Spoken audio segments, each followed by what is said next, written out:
Hello and welcome everyone to this webinar on translating social media apps. We have been joined by several people, but we'll just wait for maybe another minute before other people join, and then we can go off on this journey. In the meantime, I would like to make a couple of announcements for everybody's convenience.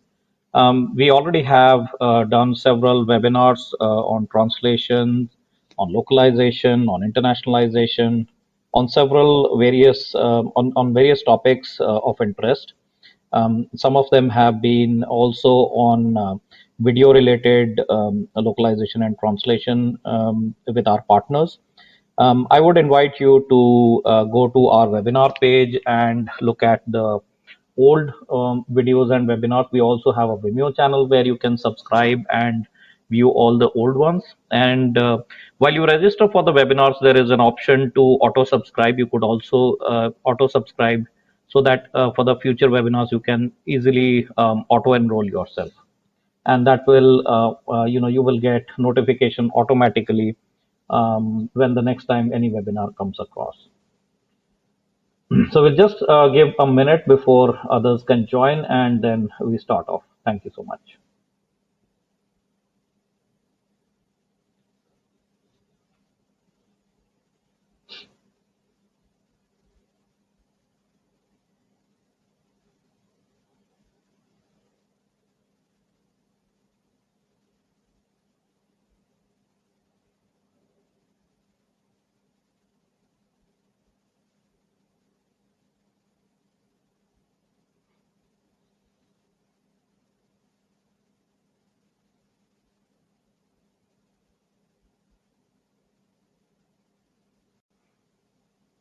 Okay, here we go. So this particular webinar is on social media apps, and why it is required to translate these apps, and we would like to focus more for the India specific scenario. This is important because when we've been talking about why localizing software, websites, any kind of retail material is important for India, and this is one of those webinars in that series which focuses and highlights the case. Basically, it builds the case for companies who are in the social media app business.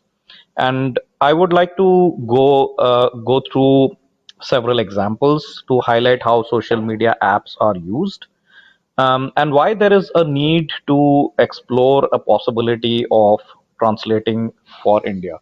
So here is how I would like to take you through in the next 30 minutes. So there's a brief introduction of some random facts just to make this interesting. We'll also look at social media apps, right? Because sometimes the feeling is Facebook is what it is about social media, right? But that's only one kind of a social media app, and there are several other types. And that will just, while I was making this presentation, it opened my eyes as well because we don't tend to think it that way. But this is going to be interesting.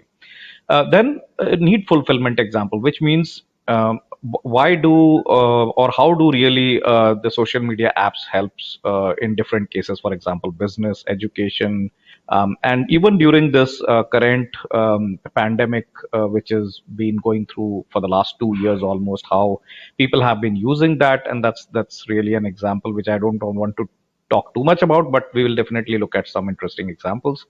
Then we'll look at some social media trends in India, from whatever data that is available in a formal format. Obviously, not all of it is current. Some of it is old, so we can consider a little bit of extra number when we look at that data. Most of the data is ranging between 2009 and 2020. So that will give you a good trend though. And then we look at shortly for the best practices, but the main highlight of this webinar is basically the case for India.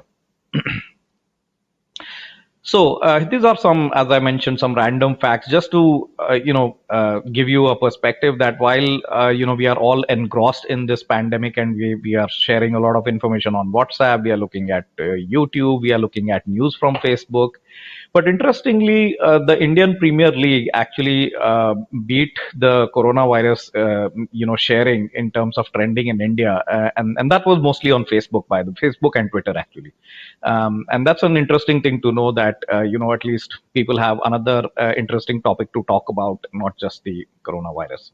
Um, Another interesting thing that you might like to know is the video content watched on most of the social media, and not just YouTube, but Hindi is the biggest language in terms as compared to the other Indian language, very closely followed by Bengali and Marathi actually.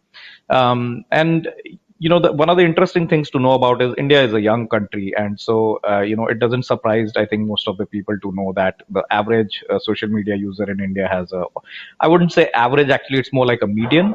It's 27 years roughly. And this one is even more interesting, that more than 95% of YouTube consumption in the recent couple of years has been in Indian languages. So it's not so much in English. So let's say about 5% in English, and the rest of the consumption pattern has been across all the, put together all the Indian languages, is like 95%. So this is interesting to know. So we look at here the types of social media apps, and I've just put in some of the graphics here, but not all of them. But here is a little bit of a classification that you can probably, when you hear the names out, you will be able to classify even better. So that's what I've tried to do. I've classified them and given a couple of examples. So when it comes to social networking, we are pretty much familiar with Facebook and Twitter, and even for messaging, we are pretty much WhatsApp is kind of de facto. But in that sense, Facebook Messenger that we use is also a messaging app, which can come under this category. Image sharing, bookmarking, Instagram. Sorry about the spelling. There is a mistake there. Instagram, Snapchat, and Pinterest is more like a bookmarking search engine for images kind of a thing. Then we have the social review apps, TripAdvisor. I think people who are interested in travel domain would quite regularly have used TripAdvisor to get an idea of a resort or a hotel or places to go by.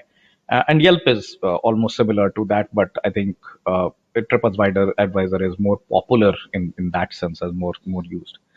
Community blogs, Tumblr, Medium. I mean, we read a lot of articles or blogs on Medium, and that's, I think, pretty much people know about this. Video sharing, again, YouTube is quite popular. I think the most popular, and Vimeo is one of the other ones.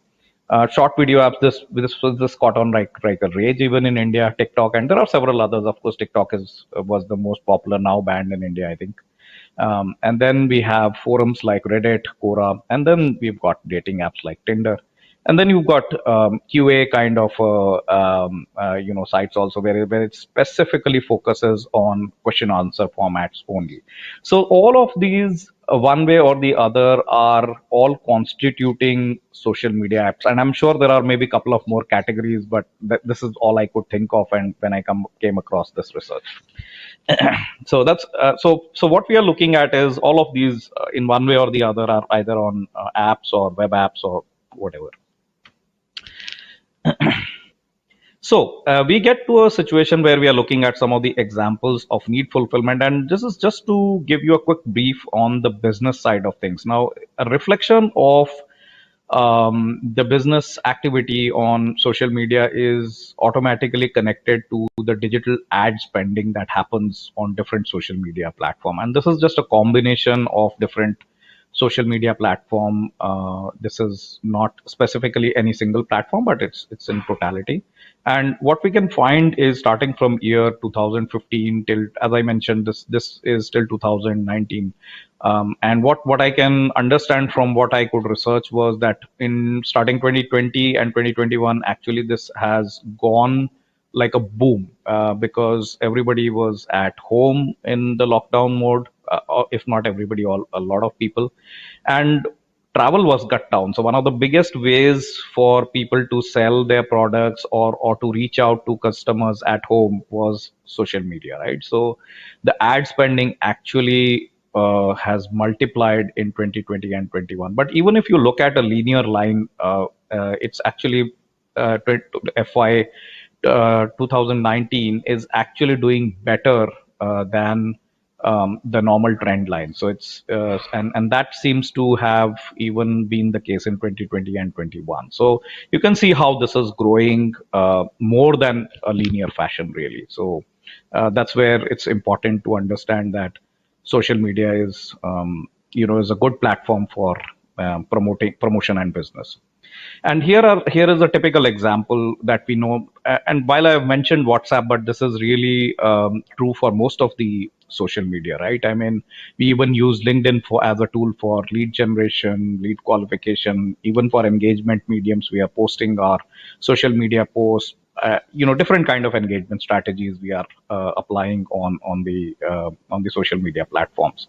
But more importantly, there are also bots which are being used. So, for example, WhatsApp bots are being used for educational marketing purposes, administration, teaching and learning, and even for I would say in a great way, even in customer support, relationship management, and support functions as well. So it's moved away. The social media has moved away from just being an information sharing or making friends or just sharing pictures to a lot more, which can be an integral part of business. In fact, WhatsApp is being very actively used to create an integrated business practice in many ways.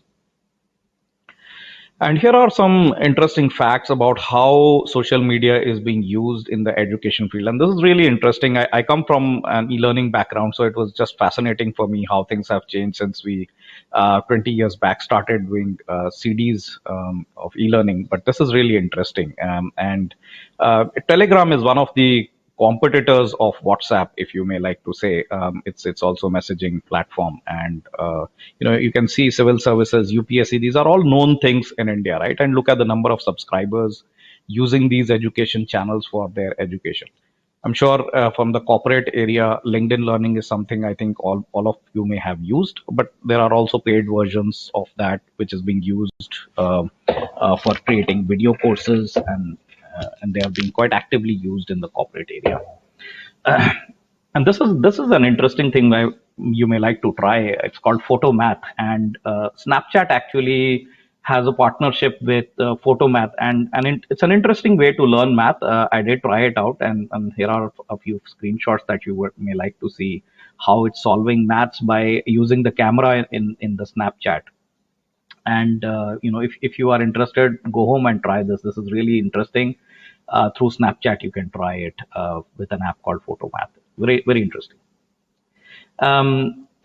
Going forward with the education, YouTube education is one of the subcategories in YouTube, right? And there are plenty of educational videos from different universities. And of course, people may have already heard about Khan Academy, which is one of the most popular ones in the school area. But there are plenty others like Stanford and TED and stuff like that. Even Twitter is being used, and you can see the number of followers within the university and research area, which you can see that one of the five very popular universities in India are already on it, and which is being used for education purposes. Same way, Instagram has, you can see interesting figures, quite high in some of the cases, right?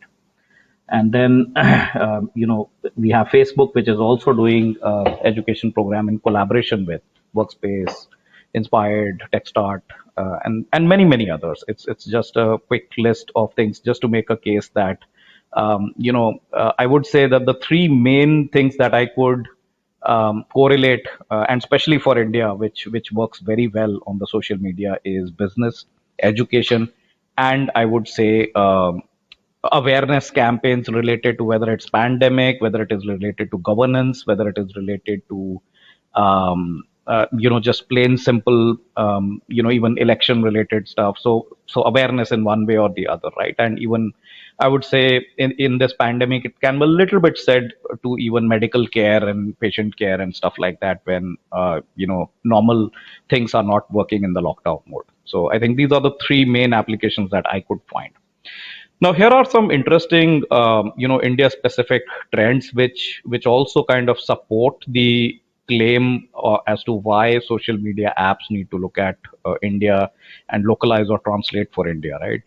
So here are you can see the number of users, and there is a projection which has been done for so this data is just been created in 2021, so the real data is till 2020. So as you can see, the number of users is in millions, and in 2020 we have actually 376 million users of social media, right? And this is projected to go up significantly till about 448 when we hit 2023. So that's like almost a 50% growth on top of 376. So that's interesting to know.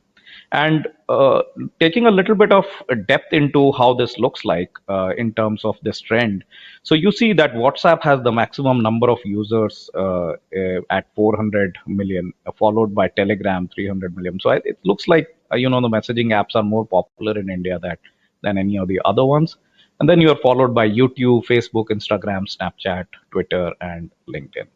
And by the way, while these are percentages in terms of numbers, they are still quite big. So even if you look at LinkedIn, it's 7.5 million users, right? So it's not a small amount by any means. So, in terms of the demographics breakup, so if you look at the demographic breakup in general in India, the large majority of population, almost more than 65% of the population, is below the age of 35, right? And this is interesting that the way the usage is centered around is in this graph. So if you look at this all India graph here, while this is broken down into rural and urban in terms of the internet users in percentage, so you see the first three color categories are from 12 to 15, 16 to 19, and 20 to 29. So if you put an addition to the first three categories from bottom, it's almost 67% of users of social media or internet. I mean, I'm just correlating both of them. Is below the age of 30. And if you add the next one, which is the 19%, you get to a situation where under 40 years of age, you are getting to a figure of 87% of India's users are below the age of 40. So that's like an amazingly young population, which is, and you can correlate one thing, that the younger population will obviously be earning money. They are the consumers. They are the people who have aspirations. And so they are like the ones who are looking for education and business, if not medicine. And here is the bit of language diversity in general in India. So Hindi being the biggest, almost 45% of the overall. And if you put together all of these languages, it will constitute more than 70% of India's population. So the top ones being Hindi, Bengali are the top two ones, followed by the other languages in terms of millions of speakers, right? And the way this impacts is in this way, that language wise, if you look at the internet users in India, obviously the biggest category again will be the Hindi, which is like 38% are Hindi speaking population, followed by Marathi here is 9%. And then, you have other ones which are between, 8% is Bengali, and then the 6% is some of the South Indian languages.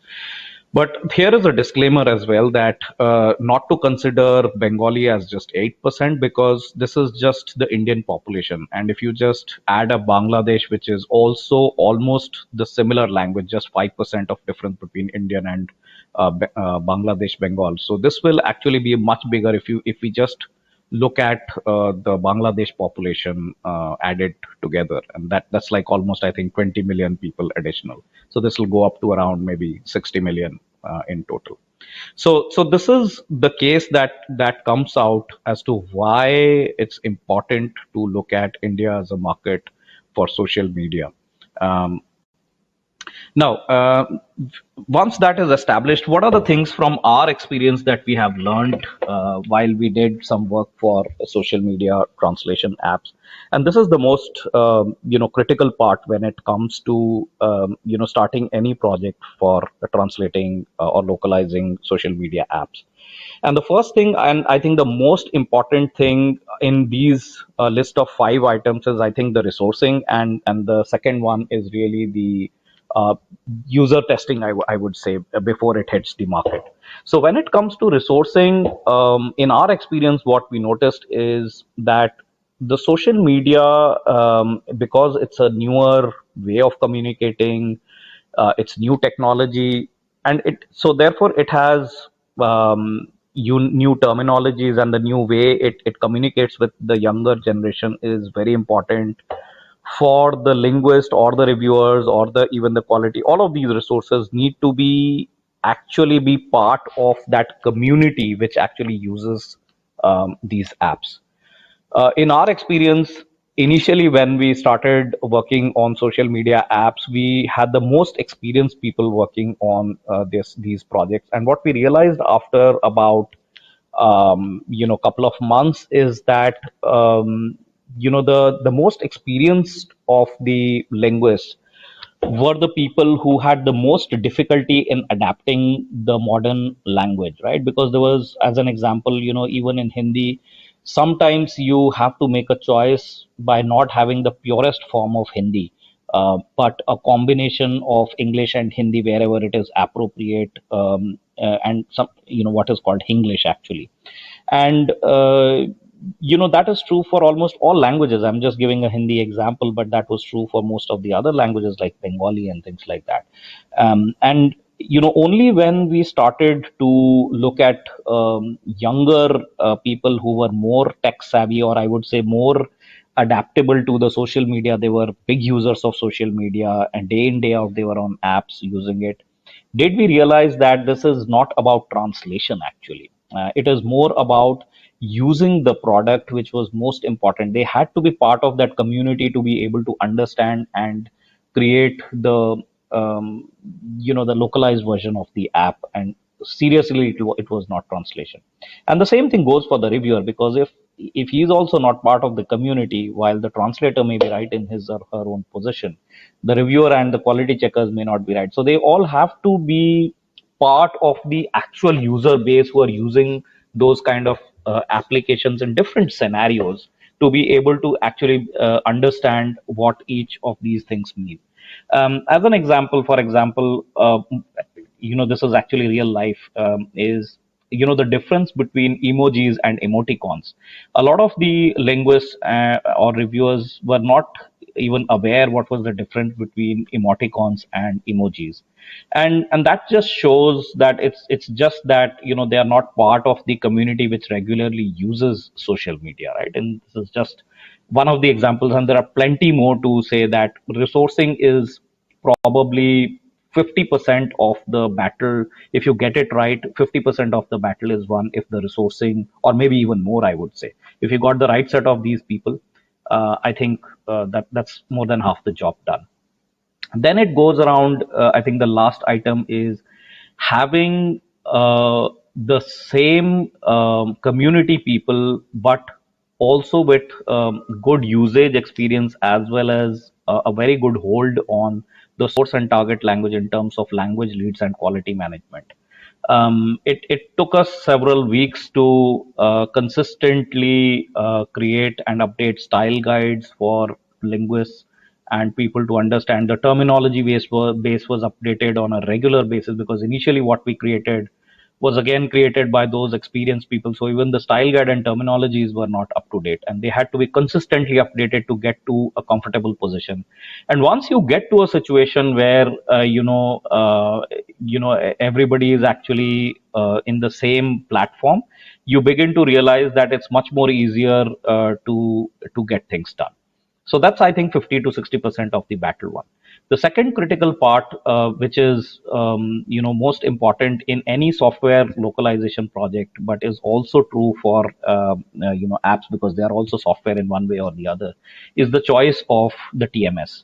and it should be able to support the agile model of development, because one of the things that happens with most of these software development cycles these days, whether it is social media apps or anything else, is that there will be very small set of changes happening maybe every week or every 10 days or every 15 days, and you simply have to have a translation management system that can create workflow starting from the production to the localization to the testing. The whole gamut of things has to be integrated within it.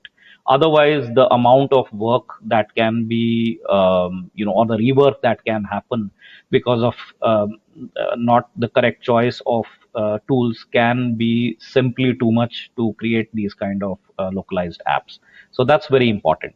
And there are, of course, if anybody is interested in recommendations, they can obviously contact us at a later date, and we will be happy to answer those questions, because it does require a little bit of understanding from a case to case basis what can suit that particular situation. Then comes the situation of testing. Now, this is the most important thing, because a lot of the stuff that is done on social media apps is contextual, and people who are well versed with that language, again, they have to be part of the community, I feel.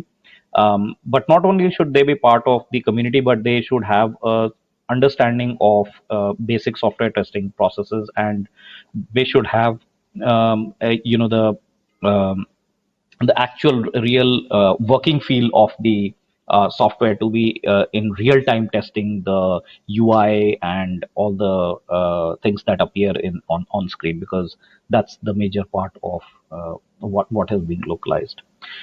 User testing and feedback, and I think this is an interesting thing which we do highly recommend to people, is that before full time hitting to the market, one of the things that should be done is something like a beta testing, where you actually circulate, or you allow the app to be used by a small set of people who can give high quality feedback before you can do a mass launch. So it's, call it a prototyping or call it a real time user testing, but it has to be sent to the community, the user community, who can give really the user feedback, which will be very critical before launching the full app.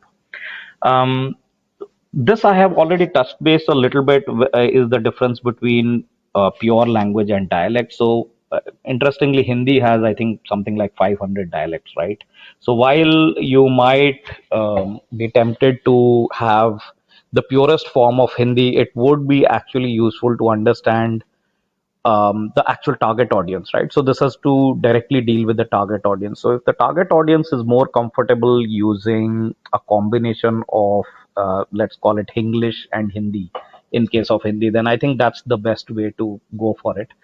And this actually brings back again to this point of resourcing, is that if you do decide to go into an informal language here, which is English or whatever, one of the things that has to be again and again quite clearly emphasized to all the team that is working on this project, is that this is what the target audience is like. Because one of the things that linguists have is that they want to use the purest form of the language, or the official version of the language, which may not be the best idea or the ideal case scenario for this, while it can be true in some other cases, not definitely not for the social media content. So I think that's pretty much, from my side. I'll be happy to take any questions. There is a chat box on your screen. I would encourage you to type in your questions here, and I'll be happy to answer them in the next 5 to 6 minutes.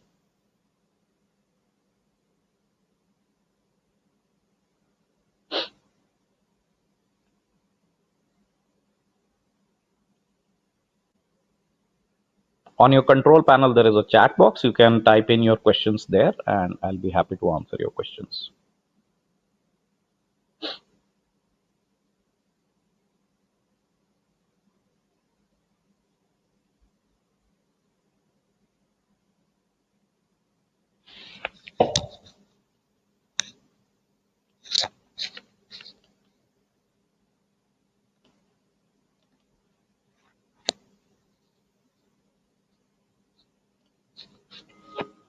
Okay. Okay, so here's a question. In your experience, what is more challenging when resourcing, finding the right linguist or tech savviness? I think the question is an answer in itself, in the sense that in our case, the right linguists are the ones who are, I would not say tech savvy completely, but I think, like I mentioned, they have to be the actual users of these apps. So you may call them tech savvy, or you may call them more like modern users of social media. But I think in India's context, I think it's very important to answer this question, because it's not easy actually finding the correct set of resources for the social media apps. It is really difficult, because if you look at the social media entry into India, while initially there were very few social media applications, for example Facebook or YouTube, a lot of them were never even available in the local language. And recently, I think in the last 2 to 3 years, there has been a lot of increase and push towards localizing these apps in Indian languages. So there has been no experience that could can be shared with these linguists, and that I think will change in the next 2 to 3 years as people work more and more with social media apps. That's going to change, but we've done a lot of this heavy lifting for now. Of course, now quite a few people know how to work with it, but I would say the pool is still quite small for high quality, social media app translation projects.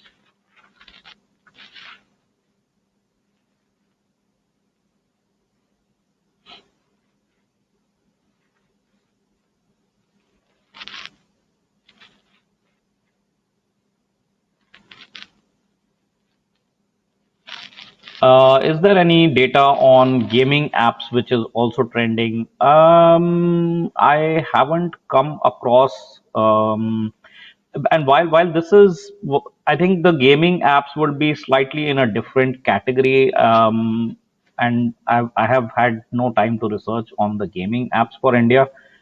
But probably there could be, because I haven't had the chance to look at the gaming apps. There could be. There are some gaming apps which have been localized in India, but not a whole lot. And if there is any official data for it, maybe there is, but I'm not 100% sure about it. That's a good question. I will look that up, and that reminds me that I can look that up. Thank you for the question.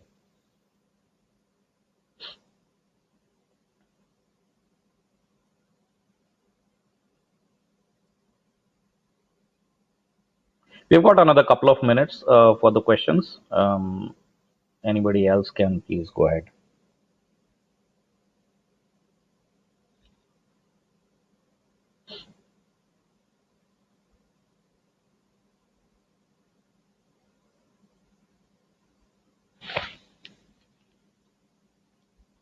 I leave you with our email ID to contact us in future. I don't see any further questions coming up. So thank you for your time on this webinar, and do see us next again. We have another other two more webinars in June. I look forward to seeing you again in the next webinar. Thank you so much. Have a good day, and bye bye.